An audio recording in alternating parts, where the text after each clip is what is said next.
muy altas esperanzas. El deporte reúne al país, el deporte lima muchas asperezas, todos frente a la selección, todos con la selección. Vamos a ver cómo se desarrolla el tema estrictamente deportivo. La selección deja muchas dudas todavía. El primer tiempo del último partido fue una demostración cabal de que el equipo con frecuencia hace agua y mucha agua, especialmente en su línea defensiva.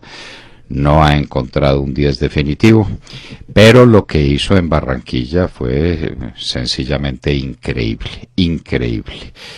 Me parece que no se ha dado un antecedente de un partido que yendo 3-0 en una eliminatoria logre enderezarse en el segundo tiempo. Una asamblea uribista elegirá candidato uribista. Claro que saltan inmediatamente los que quieren sembrar la cizaña, los que quieren proponer dificultades, pero al partido y a los candidatos no los podían condenar a esta demora hasta una consulta popular en el mes de marzo, cuando estaban sacando el 7 y el 10 y el 12% de favorabilidad en las encuestas, y así seguirían mientras estuvieran divididos. El país necesita una voz uniforme, el país necesita un símbolo, el país necesita un candidato uribista que lo sea de veras, y eso seguirá en la convención que se está convocando para finales de la semana entrante. El Centro Democrático tendrá candidato de verdad elegido por el uribismo.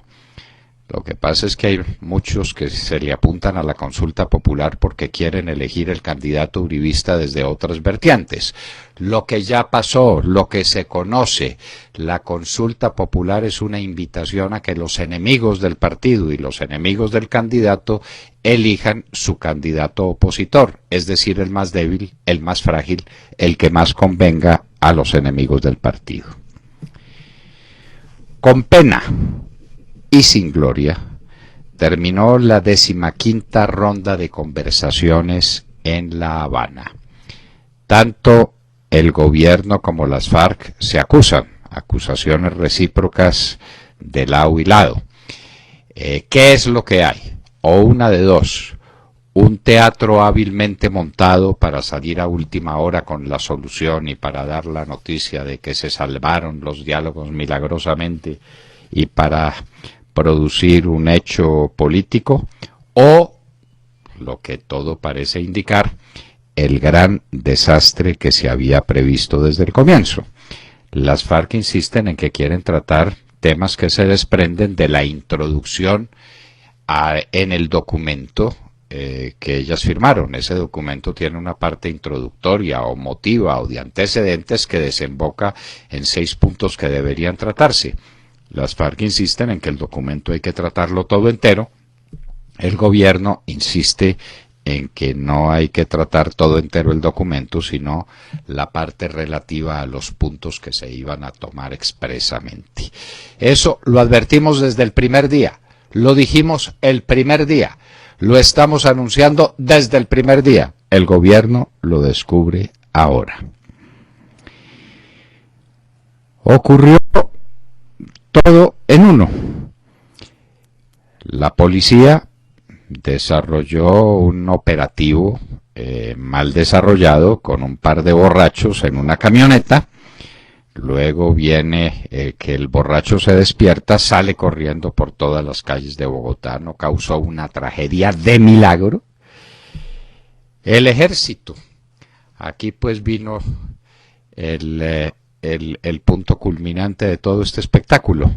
El fuerte militar más importante que hay en Colombia, la Escuela Militar de Cadetes, fue tomada por asalto por un borracho. Es decir, este es el colmo del ridículo que hicieron las fuerzas militares. Esto no puede ser así.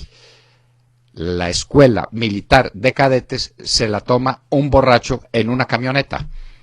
Y no siguió más adelante, y no recorrió la escuela entera porque ya no le daban los rines de un vehículo que tenía las llantas destrozadas desde mucho tiempo atrás. Así son todas las instalaciones militares. Si no hubiera sido ese borracho, sino un comando de las FARC, vuelan la escuela militar de cadetes en pedazos, porque un borracho se la puede tomar. Necesitamos explicaciones. Las que dio el señor comandante director de la escuela militar de cadetes, José María Córdoba, no son para nada satisfactorias. No es posible que un borracho en una camioneta se tome la escuela militar de cadetes, el fuerte militar más importante que tiene la República. Finalmente, esta silla pues es el último eslabón de esta cadena de desventuras. Aparece la justicia, la fiscalía. No hay nada contra este señor. Simplemente se le pondrá un parte policivo por violación de normas de tránsito y no más. Es concejal del municipio de Chía. Se cae edificio en Medellín, una tragedia de estas no habíamos visto. Los edificios no se caen, los edificios están hechos para que resistan, y no solamente para que resistan su carga elemental, la carga que tienen que soportar, sino para que estén preparados para la eventualidad de un movimiento telúrico. Uno se pregunta qué es lo que sucedería con ese edificio si hubiera un movimiento telúrico, un terremoto. En todo caso, se trata de una firma antioqueña de larguísima tradición y entonces no encontramos explicación ninguna. Es probable que haya que destruir el edificio entero con todas sus torres. ¿Cómo podría ser? La torre sexta se cayó, la torre quinta hay que tumbarla. ¿Cómo se va a hacer para que no arrastre a la torre cuarta? ¿Y cómo se van a quedar los vecinos en las torres 1, 2, 3 y 4?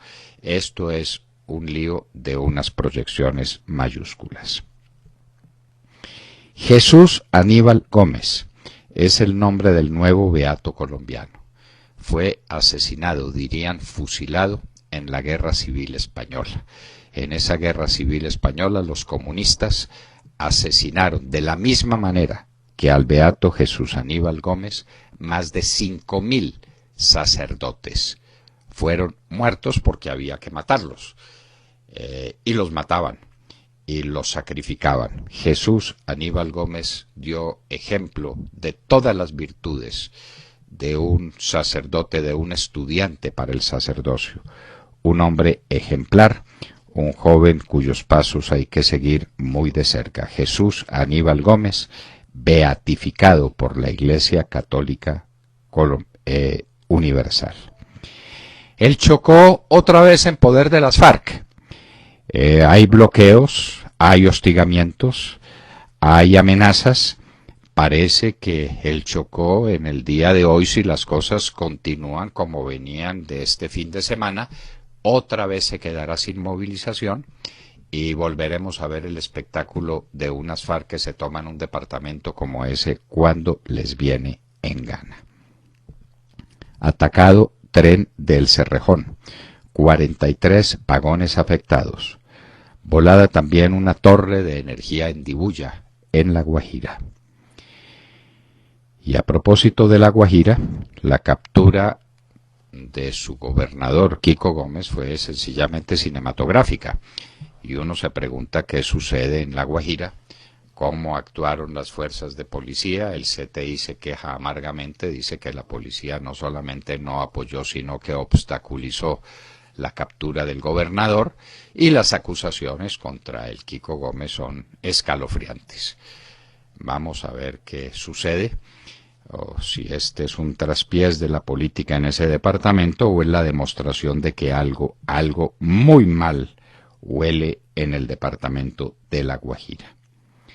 En los Estados Unidos faltan 4 días y no hay acuerdo. ¿4 días para qué? 4 días para aquel día fatídico en que los Estados Unidos dirían que no tienen con qué pagar el valor de los bonos que emiten.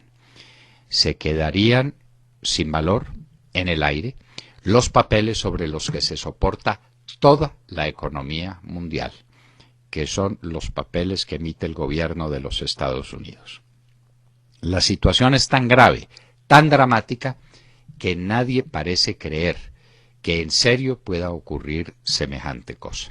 Por eso los mercados parecen eufóricos, tanto los mercados de valores como los mercados de bienes, todas las bolsas tranquilas. No hay en el horizonte el amago de una gran crisis que sería la que se produciría si en estos 4 días republicanos y demócratas no llegan a un acuerdo. Recordamos la famosa frase de Shakespeare: temer lo peor con frecuencia lo evita. El reclutamiento de niños por parte de las FARC. Hoy hay un artículo muy interesante en El Tiempo que demuestra cómo las FARC reclutan a los niños de las regiones y cómo los utilizan de la manera más infame para que les sirvan a sus propósitos de difusión y de medio para aterrorizar a la gente de una región. Los niños utilizados como instrumentos de batalla. En Rusia hay serios problemas de nacionalismo y de xenofobia. En las calles de Moscú hay problemas graves. El asesinato de un ruso por parte de un inmigrante sin papeles ha despertado una verdadera ola de furia en contra de los que ya están llegando a Rusia sin documentos. El alcalde oficialista de Valencia, en Venezuela, Edgardo Parra, ha sido acusado por corrupción. Y en Colombia, el presidente Andrés Pastrana dice que ante la Comisión de Acusaciones no revelará secretos de Estado, que puede hacer de él lo que sea, pero que tiene la obligación de guardar secretos que conoce sobre las relaciones entre Colombia y Nicaragua y que no dirá una palabra sobre el particular. Un tema muy interesante sobre el secreto. El secreto está garantizado en la Constitución Nacional. ¿Con qué alcances? ¿Hasta qué puntos? ¿Puede un presidente de la República negarse a declarar ante una comisión de acusaciones que lo investiga? Claro que puede hacerlo, lo puede hacer. ¿Eso qué consecuencias traería? El tema es apasionante, pero Andrés Pastrana se niega a revelar secretos que conoce de las relaciones colombo-nicaragüenses. Y en hoy, 15 de octubre del año de 1815, Napoleón llega a Santa Elena, una isla que es el resultado de una explosión en la mitad del mar, una isla producida por rocas que expulsó el mar a la superficie. Santa Elena, en la mitad de la nada, una isla desolada y triste, la última morada de quien fue el dueño de Europa y probablemente del mundo durante 22 años, Napoleón Bonaparte. Hace poco habíamos contado la historia de Napoleón en la isla de Elba. Esta vez los ingleses no se iban a equivocar y no iban a permitir la nueva evasión de aquel a quienes ellos llamaban el monstruo. Napoleón en Santa Elena. De cómo terminan las glorias de este mundo. De todo esto y de mucho más hablaremos con ustedes en las próximas horas, en la hora de la verdad. Muy buenos días a todos. Qué bonita esa frase para llenarse de buen gusto. Qué falta hace por ahí. Bueno, hablemos de la mesa de negociaciones. Ahí también vendría bien un poquito de buen gusto, porque la mesa de negociaciones en La Habana parece uno de esos amores tormentosos, ¿no? ¿No les parece? En donde además de besos y abrazos, pues se intercambian insultos y amenazas. Entonces un día se quieren y un día están a un paso de firmar y al día siguiente se odian y es imposible. Bueno, pues mientras que el presidente Juan Manuel Santos le dice a las FARC que no crean que van a jugar con el gobierno y los responsabiliza por el lento avance de las conversaciones, La guerrilla dice que no sienten que ellos tengan garantías y que no confían en las palabras porque, por ejemplo, dicen ellos, está el caso del general Padilla y los señalamientos de la justicia internacional. Se ponen al mismo nivel que el ejército, aunque yo insisto, al mismo nivel los puso el gobierno desde un inicio. Pero las palabras textuales que dijeron fue: no podemos confiarnos de las palabras, dijo Márquez en una entrevista. Necesitamos seguridad y no solo nosotros. Tampoco podrían confiar las propias Fuerzas Armadas, sino, mire el caso del general Padilla y la justicia internacional, dijo el jefe guerrillero Iván Márquez, refiriéndose a la denuncia que el Centro Europeo de la Constitucionalidad y Derechos Humanos hizo ante la Corte Penal Internacional por los denominados falsos positivos.